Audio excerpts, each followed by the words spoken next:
আসসালামু আলাইকুম রহমতুল্লাহ। নিয়ে আসলাম কিছু পেঁপে গাছ দেখানোর জন্য। এই দেখেন, বললাম না যে কালামপুর আসলে এখানে খালি সবজির বাগান আর সবজির। দেখেন পেঁপে গাছ দেখছেন, ওই পাশেরটা কিন্তু লেবুর বাগান, ওই যেটা লেবুর বাগান। তারপরে এখানে একটা বেগুন গাছ আছে, এই যে বেগুন গাছ, অনেক গাছ আছে। তারপর আরেকটা গাছ দেখাই আমি, এই যে দেখেন লাউ গাছ, কত সুন্দর না? নিচে কিন্তু জাংলা, এটা পুরোটাই লাউ গাছে, দেখছেন লাউ। মানে সবজির আর সবজি এখানে প্রচুর পরিমাণ সবজি।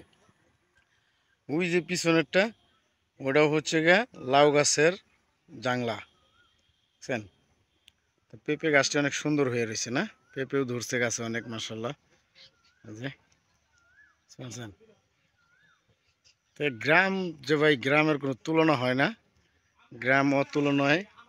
ওইটা লেবু বাগান, ওই যে দূরেরটা ওইটাও লেবু বাগান, বুঝছেন? গ্রামে কি চান আপনি? দেখেন এই যে ধান উঠছে, ধান ওঠার পরে ওই যে খামাল দ্বারাই খেয়ে দিছে না, খেয়ে দিছে কামাল দিয়া ধানগুলা, বুঝছেন? দেখেন এইখানে আমার পাখিতে কিউ কিউ করতেছে। এই যে এইখানেও আছে কিছু ধানারি, এই যে রাইখা দিছে। এই দেখেন গ্রামের লোকজন কিরকম খালি গায়ে আসতেছে, দেখছেন? একদম খালি গায়ে। আর পিছনে ওই যে বিল্ডিংটা দেখছেন, এটা হচ্ছে হলো গিয়ে কলেজ, মহিলা কলেজ। ঠিক আছে, মহিলা কলেজ। এটা হলো গিয়ে আপনার কালামপুরের ভিতরে আর কি। এইখানে দেখেন এই যে মাসাল্লাহ বেগুন গাছটা, বেগুন কত সুন্দর ধরে রাখছে, দেখছেন?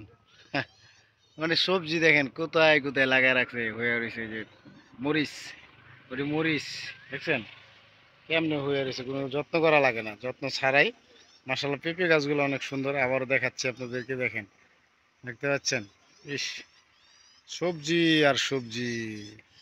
ওই দেখেন ওইখানে পাখি করতেছে, কিস করতেছে, দেখছেন? ওই বৈশা রয়েছে, ওই যে দেখা যায় না, না?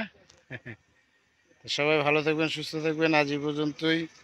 যারা কৃষি ভালোবাসেন অবশ্যই এই লাইক কমেন্ট শেয়ার করে দিবেন ভিডিওটাকে, বুঝছেন?